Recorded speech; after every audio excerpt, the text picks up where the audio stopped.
And we got a number of people once signed up, about 9 or 10. First up, Rosetta Costello.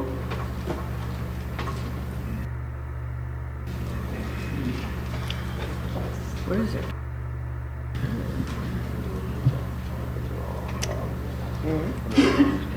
What is it?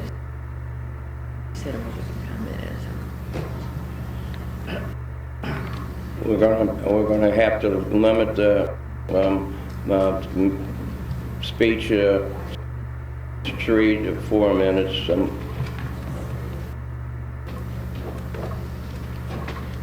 to 3 is what we're bad.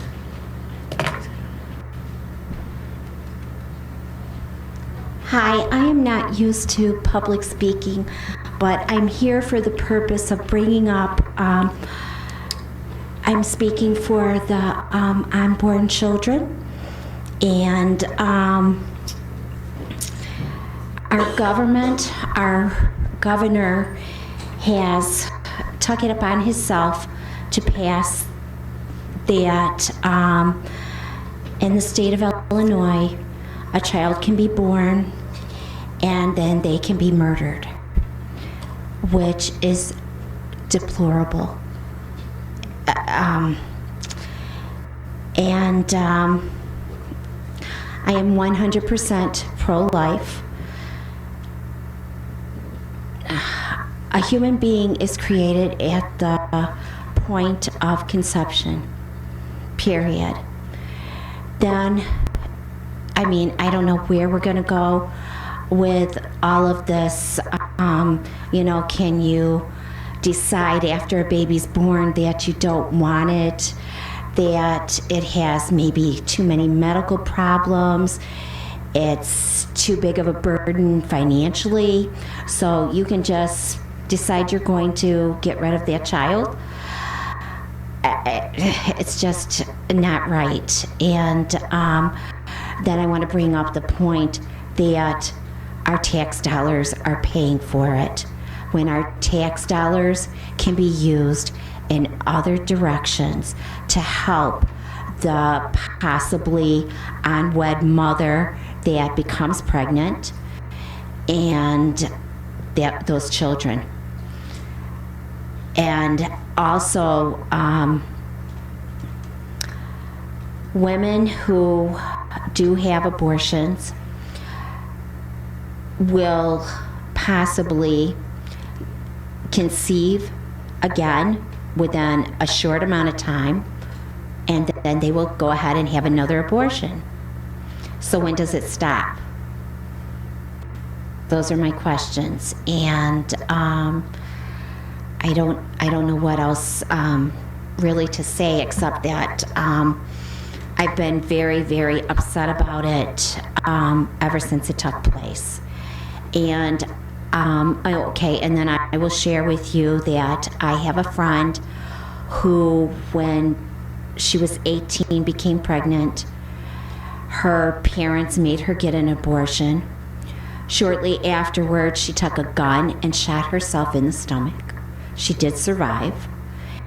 And this is talking about the women who have abortion and how they might deal with it. I spoke to a young woman just this past week, and she had a friend whose mother forced her into abortion.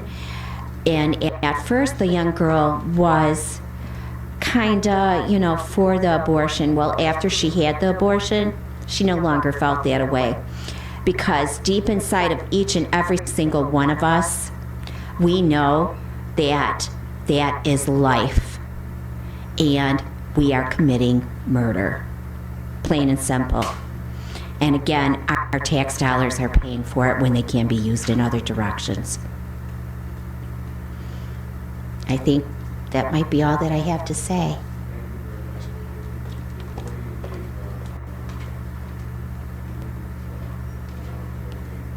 Okay, I'm so sorry. My name...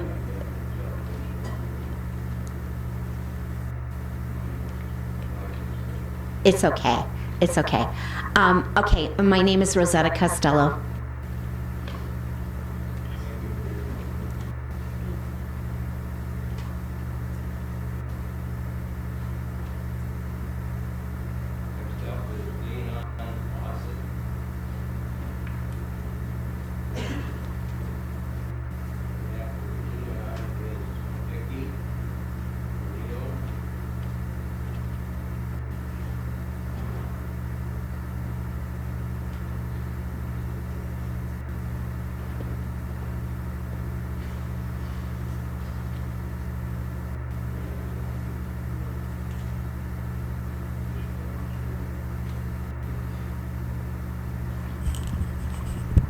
My name is Leon Ossick. Most people know me by my nickname Rocky. I'm from Rockdale, Illinois.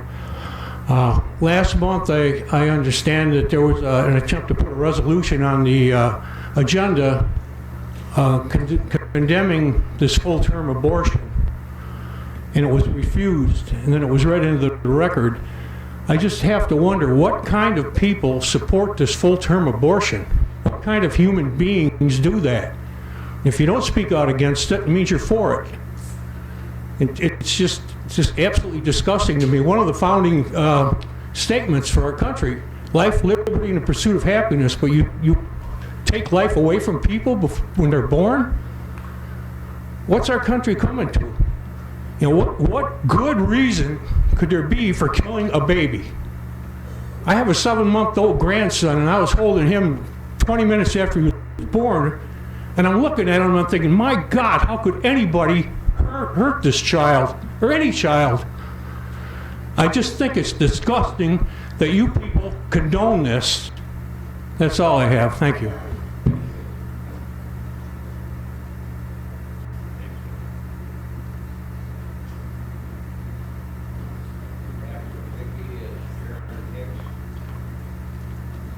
After Vicky is Sharon Hicks. Hello everyone, my name is Vicki Polito. I'm from Plainfield. I'm going to go real fast. I edited this down because I know time's pressing for us all, including me. The proclamation regarding abortion and the Reproductive Health Care Act discussed last month was dishonest and purely politically motivated. Some of you complained that the board not accepting this proclamation was tantamount to not defending lives of babies. That is nonsense. What the board rejected was approving and promoting a document that was full of false premises, that was a piece of the ongoing attempt to control women and deny them their rights, that was nothing more than a cheap political stunt. Why would anyone agree to support being lied to and used? Last month, one commissioner told us that he'd read to us what was just signed in the RHA as a justification for this proclamation's need. A couple of things about this. First, the commissioner assumed everyone was ignorant of what was in the law. Not true. Yet he was so unaware himself that he scurried over to the internet and read a disingenuously worded list of 8 items that State Rep Batnick had posted on his website to justify his voting record on this. So the guy telling us how little we knew about this didn't do his own homework until he was on the bus, and then he copied off a kid who knew just as little and also told falsehoods for a political reason. The commissioner who spoke about looking into the mirror and asking what was right, maybe start with not lying to get what you want. To save time, I'm going to break down just 4 of those 8 listed claims, though all of them are demonstrably false. Removing the requirement that a coroner investigate the death of a woman who dies during an abortion. Coroners, who do not have to be NDs in much of the United States, including in Illinois, investigate deaths as part of criminal investigations. They are part of law enforcement. Abortion is no longer under the criminal code, it is under the health code, because abortion is not illegal. If warranted, a coroner or a medical examiner can still investigate a suspicious death. So no sale on the implication that somehow somebody's going to be murdering women and getting away with it because there's no investigation. That's baloney. Allowing non-doctors to perform abortions. We're well into the 21st century. There's been a steady and growing shift to delivery of healthcare by non-MDs like nurse practitioners, physician's assistants, etc., for lots of conditions and procedures, and you should get used to it because that's going to continue as medical tech evolves. Adding language that will likely nullify our parental notice law. Underage women, some as young as 13, will be able to get an abortion without parental notice. Often pregnant minors seeking an abortion are the victims of crime. Nullifying parental notice laws removes an important protection minors need. This one is a purposeful word scramble to distract from the fact that parental notice is still the law in Illinois. This makes it sound like it's not. But you slip in an assumption about what's likely, and you toss in talk about 13-year-old girls and crime victims, and it almost sounds like a serious point, and it's not. Legalizing third-term abortions. No one is aborting full-term babies that are healthy anywhere, ever. The RHA, that part of the RHA, provides for the real, because there's no such thing as afterbirth abortion, by the way. That's a made-up thing. That is not a factual medical thing at all. That part of the RHA provides for the very rare and heartbreaking cases that go wrong in months 7 through 9 of a pregnancy that no one could have predicted, and where the mom and or the baby are in real trouble despite missed medical care and practice. It also accepts that there are legitimate DNR, life support, extreme measure situations over which a parent has the right to decide for their child no matter that child's age. The remaining 4 things are just as easily debunked. So people who are pro-life, because they don't like to be called anti-abortion, they like the more flattering term, but they also like to call people who are pro-choice pro-abortion, and that's false too. People who are pro-life are more accurately called pro-birth for a reason, because the smug, pious, over-the-line, controlling interest in a stranger's pregnancy and baby always evaporates once that kid is born. Nothing about what any of those supporting this proclamation have said deviates from the pattern of never putting forth plans or actions or even proclamations that seek to aid women who are in dire straits to make a choice other than abortion. Asked about that kind of support, suddenly all the talk turns into the sanctity of less taxes or money and how women need to take personal responsibility. Well, good news, they are. What this proclamation is actually about is using babies as the perfect cover for trying to deny women their rights with a side dish of playing politics and having something to sell people at your next campaign fundraisers and on your fake news outlets. In some people's warped view, women are either careless and too eager to choose abortion, or they are careless and too feeble-minded to handle choosing abortion. So they need government, populated by mostly old guys, to make their choices for them. No woman owes anyone any justification for choosing to have abortion or for choosing not to have one. Doesn't matter at all who likes it or doesn't, who agrees or who doesn't, or what anyone else's decision would be in her place. Women do not need permission. Bring your comments to... I am. Okay. Women do not need permission, nor do they have to submit to the will of others. Women have free will and agency, and we will use it. Bye-bye, everyone. Thank you very much.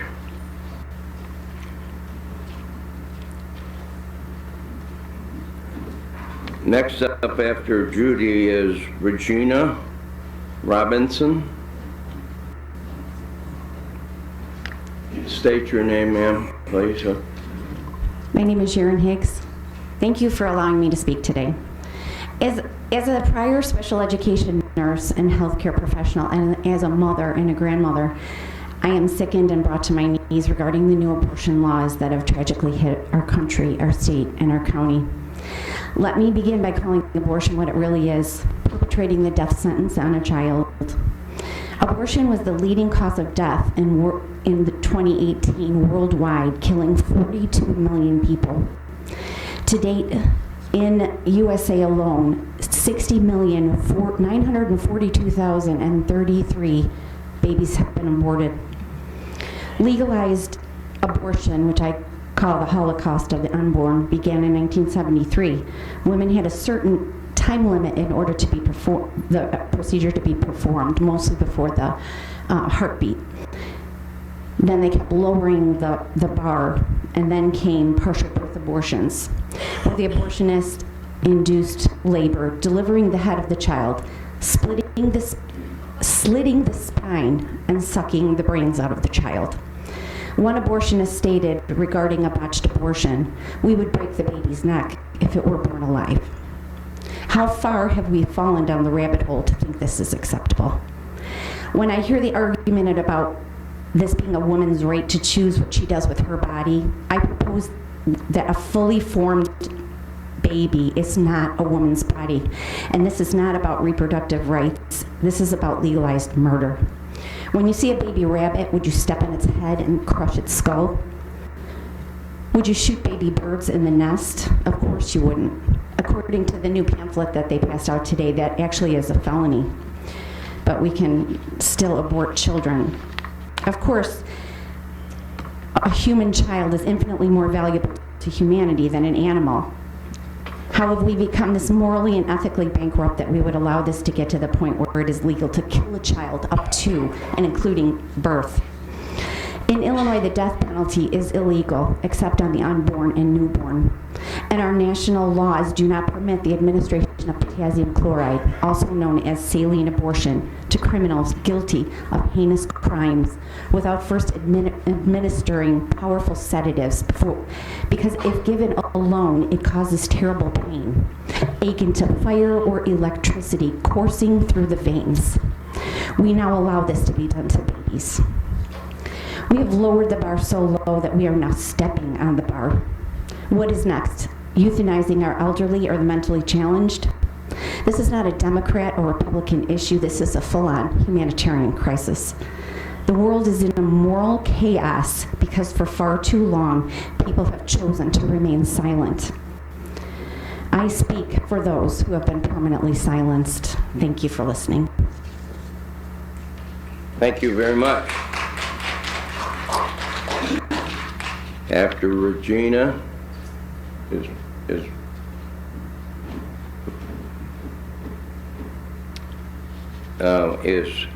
Miss Flattery.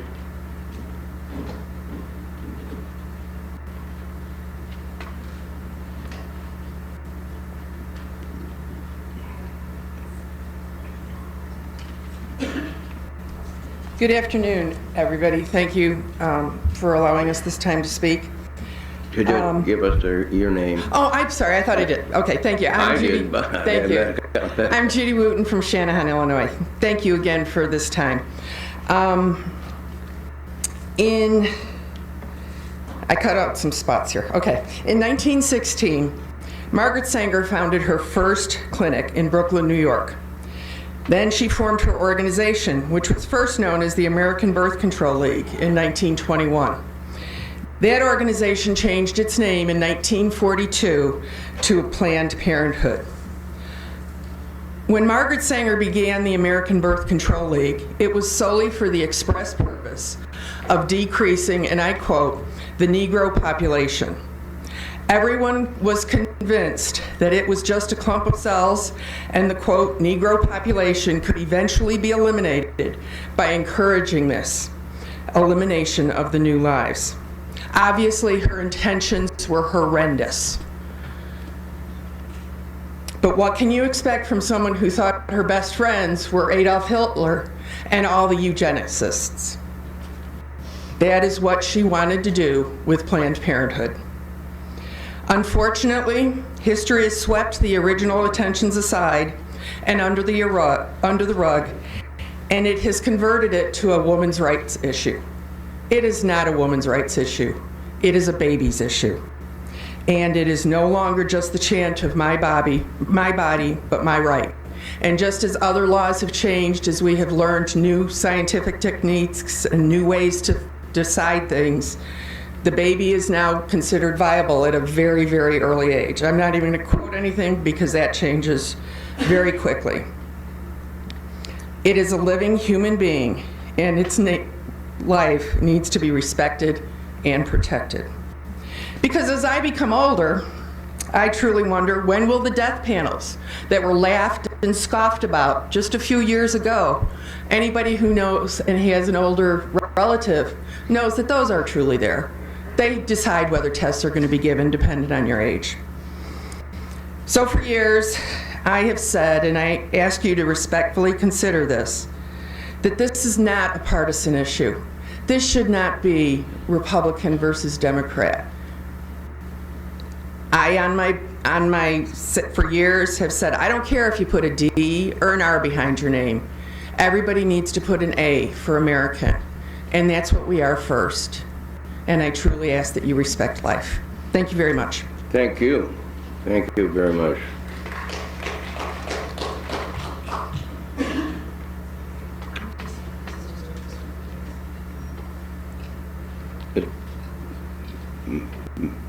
Miss Flattery?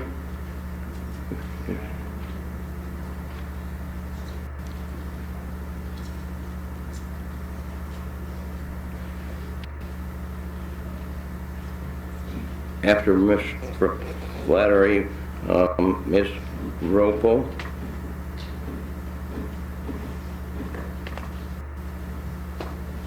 Good afternoon. My name is Madeline Flaherty.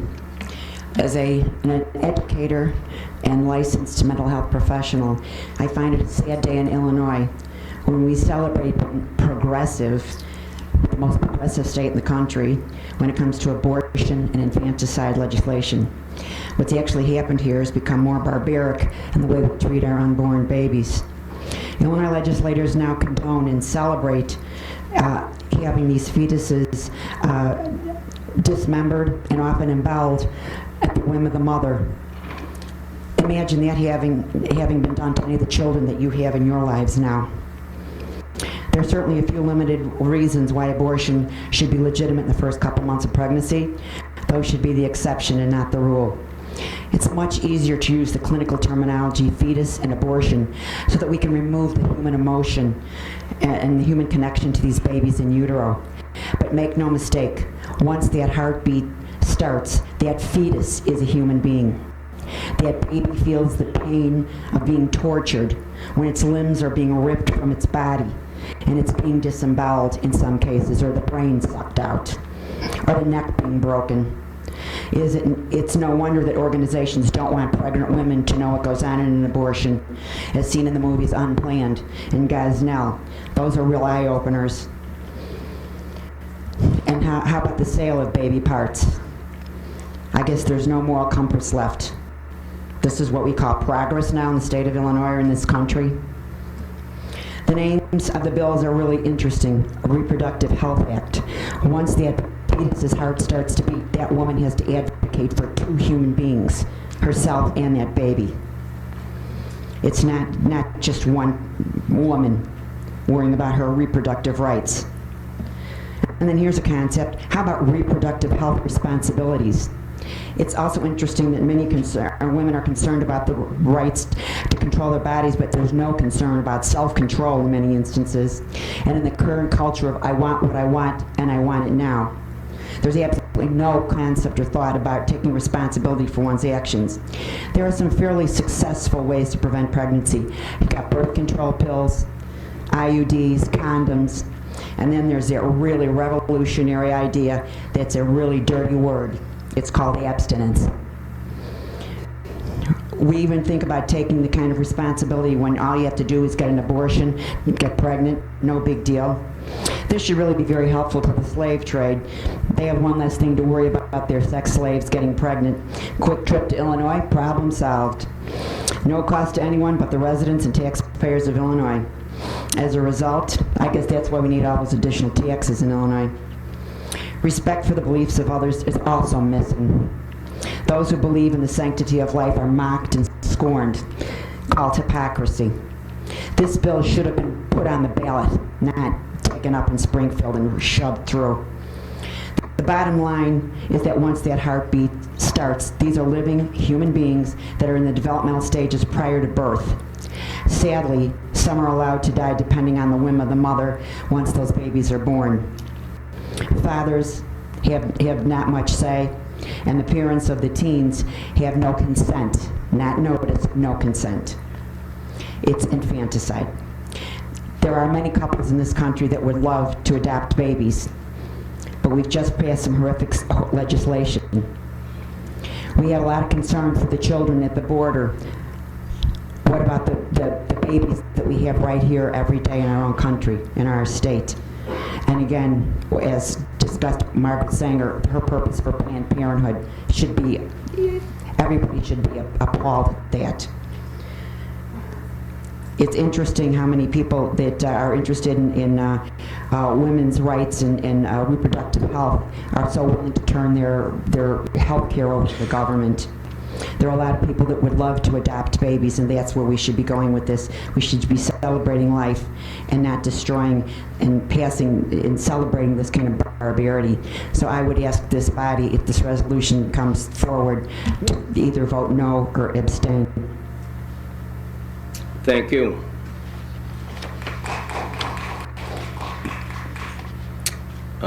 Next up is after Ms. Ropo is Terry Jones.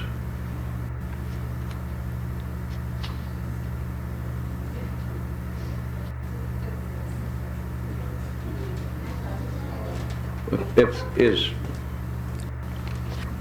up right now is Lucida Rocco.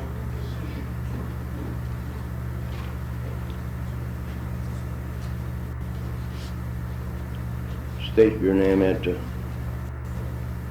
Yes, my name is Letitia Ropo, and I'm from Homer Glen. Thank you for having me. And thank you to all of our parents, both living and deceased, because otherwise none of us would be here. So let me begin. Thomas Edison, and this is in no special order. Thomas Edison, Celine Dion, John F. Kennedy, Mozart, Martin Luther King, Mother Teresa. There's a whole bunch more, but for now, we'll just use them as an example. They were the 7th child. Another one was the 14th child. Another one was the 2nd out of 9. Another one, 3rd out of 6. 2 out of 3. 3 out of 3. They were allowed to live. And you all recognize those names, I'm sure. And they gave tremendous contributions to our world. I'll mention a few more. But these other ones come from families that are unstable, alcohol, drugs, poverty, up and down poverty. Some were adopted, some were given away. They came from troubled homes, and yet they were allowed to live. Oprah Winfrey, Beethoven, Mozart again, Justin Bieber, Wendy Thomas from the Wendy's restaurant chain, Steve Jobs. You've recognized those names as well. They were allowed to live. There are many, as I started looking at these names, there's many, many more historical figures that gave a significant contribution to our world, to our country, or even to this little group right here. When we allow our children to live, you don't know where the next future great statesman, inventor, entertainer, business person, or simply just one of us who's going to take care of our parents or the next generation, or the hospitals, or the nursing homes, and it goes on and on. We are all important. Therefore, we are all allowed to live. All children are allowed to live. It is not up to us. It is said that we don't control taxes or death. I'd like to say we don't control also life or the weather. It is not up to us. Since when has the United States of America lived in fear? We have never lived in fear ever since this country was put together. It never lived in fear. Fear doesn't conquer anything or accomplishes anything. And we're telling all our young mothers that, oh, you can't have a baby because you can't go to school, or another family that we don't have the money for it, or it's just too much work. That's called fear. We don't need to live in fear because there's plenty of us to help those that are in doubt or are afraid. Turn that fear into courage. Establish courage. Turn that fear into character and integrity. No, we're a civilized society. I don't want to go back to the age of barbarians and savages. That's not us anymore. So we don't belong there. We need to move our society forward. And everybody has a right to live in this society. So I encourage everyone, please, all children are important, whether they're here or not, whether they're born or not, whether they're sick or not. It makes us all better people that we can help others. Thank you. Thank you.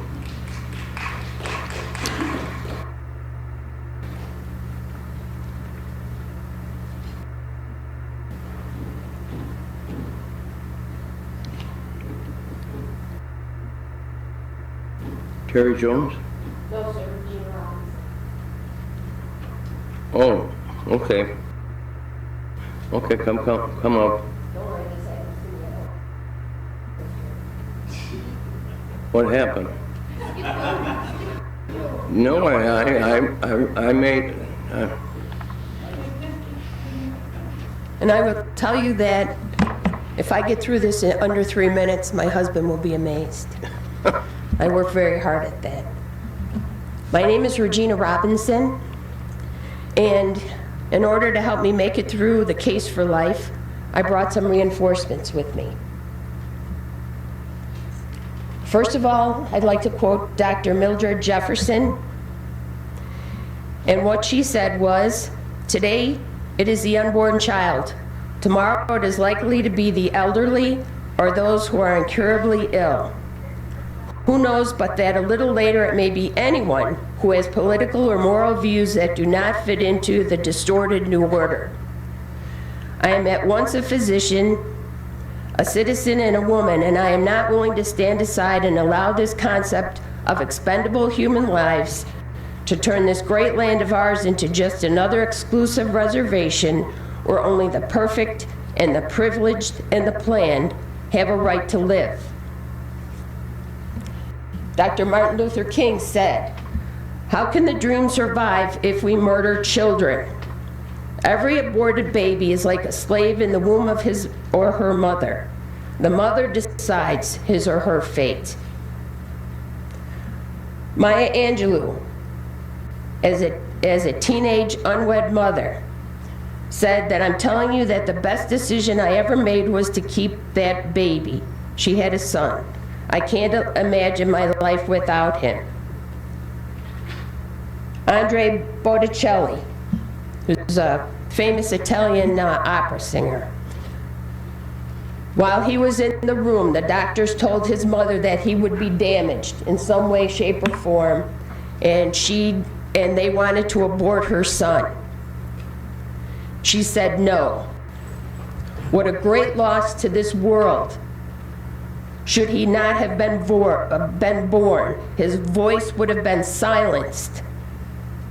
Who knows what these aborted babies could accomplish in their lifetime if given the opportunity that each one of us have had to be born. Dr. Ben Carson, a noted neurosurgeon, said, "As a surgeon, I have operated on infants pre-birth, and I can assure you that they are very much alive." Life, liberty, and the pursuit of happiness is a well-known phrase in the Declaration of Independence. The phrase gives 3 examples of the unalienable rights which the Declaration says have been given to all humans by their Creator and which governments are ordered to protect, created to protect. Nothing in our Constitution suggests that government is a grantor of rights. Instead, government is a protector of rights. In this case, unborn babies have no voice. That is why they depend on all of you.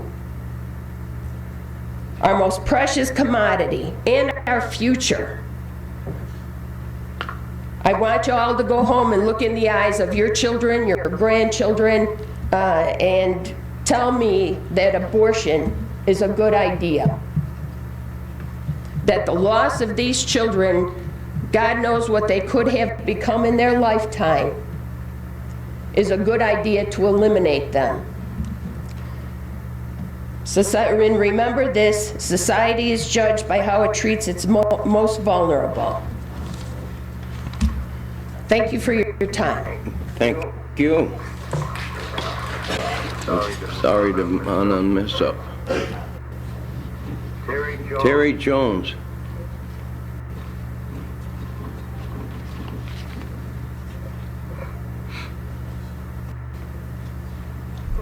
Good afternoon. My name is Terry Jones. I'm from Homer Glen, and I work in the crisis pregnancy industry, and I feel like I have some insight that I would like to share with you. And the first thing I want to say is, us pro-lifers are merciful and compassionate and loving to all women. We counsel post-abortive women at my place of work, and I want to tell you, they are in crisis. They need mercy and compassion, and they need to heal. So we are not judging them. We are not judging what has happened to them. Over 90% of them tell us they didn't have a choice. They didn't have a choice. They didn't know there was other people there to support them. We are there to support them. And I want to be clear. I know that woman who spoke earlier was very passionate, and I wish she was here because I would love to invite her to our center and talk to the counselors about what the clients are telling us when they come back for post-abortive counseling. And when they come to us, we do not facilitate or refer for abortions. We do not perform abortions at our clinic, but it's legal in Illinois. And if they go have one, we welcome them back for counseling, because the people who perform the abortion never tell them about what's going to happen afterwards. Hearing babies cry in the night, the depression, cancer sometimes, infertility, and they struggle with this, and it might not be the next day or the next week. But we've had women come 7 years later, 10 years later, 30 years later to tell us how that moment, that day where they were so desperate that they felt abortion was the only choice they had, has weaved into the tragedy of many things for the rest of their life. There is a ripple effect in our society, and I do have to address when she said these afterbirth abortions don't take place. They do take place. They're taking place right now in our state. I can verify they are, and this is what happens. And just because I think ignorance is not an excuse to be complicit with something, I'm going to let you know this is what happens, and this is what is happening. I'm not being dramatic or making anything up. So women in late term or second term, if they decide that they want to have an abortion, or someone tells them that there's a health risk, first of all, most doctors will tell you what should happen is an immediate C-section. An immediate C-section will save the woman whose health is at risk, and they will try and save the baby. That's what should happen. Sometimes what happens is these abortions, these late-term abortions, do not take place just over a few minutes. These are days. They have to have something put inside of them to soften their cervix. It's a seaweed compound. It happens over a few days. It's not pleasant. It's painful. They start having contractions, and then if the baby slips out, it's alive. There are mothers who have seen their babies put in plastic bags in Illinois and suffocated. Now this woman who thought this is what she wanted has to live the rest of her life with that vision. And it's not just this woman. It's the doctor, it's the nurse, it's the assistant, it's the person who took the garbage out. There is a ripple effect to this awful thing that is happening.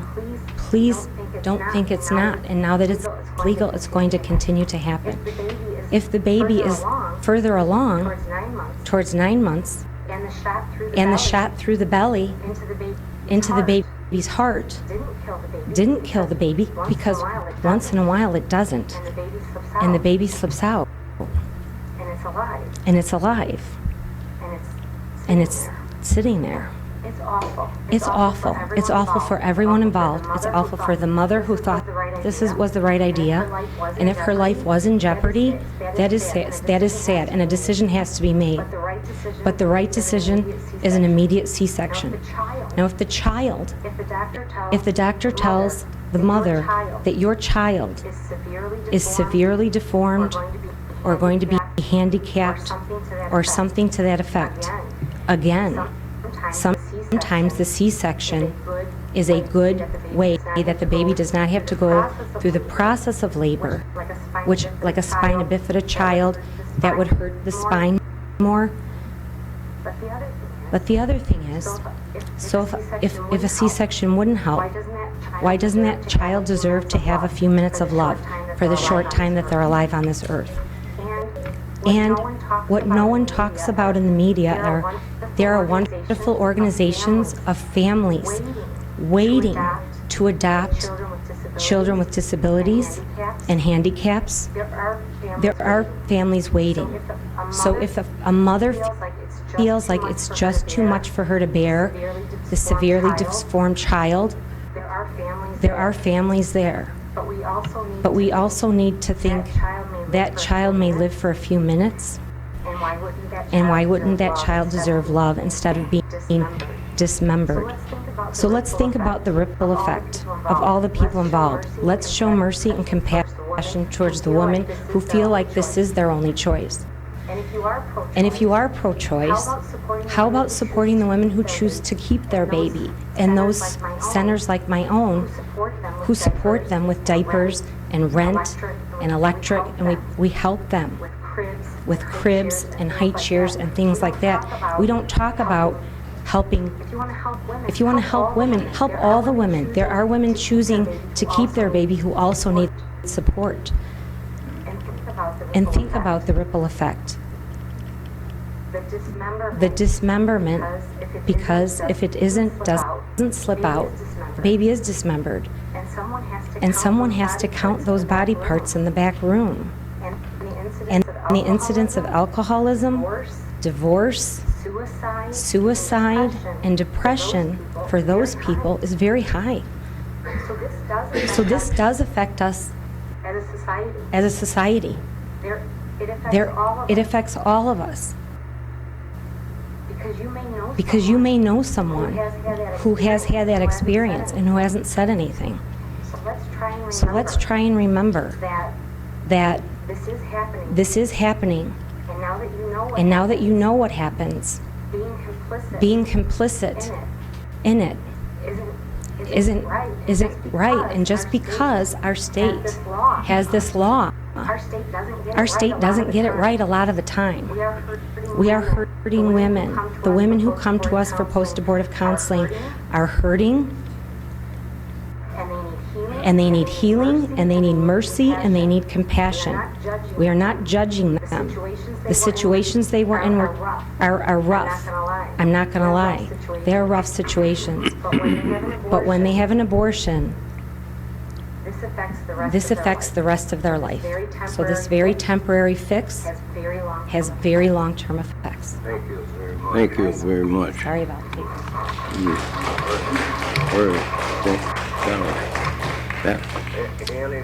Anybody else that didn't sign that want to speak?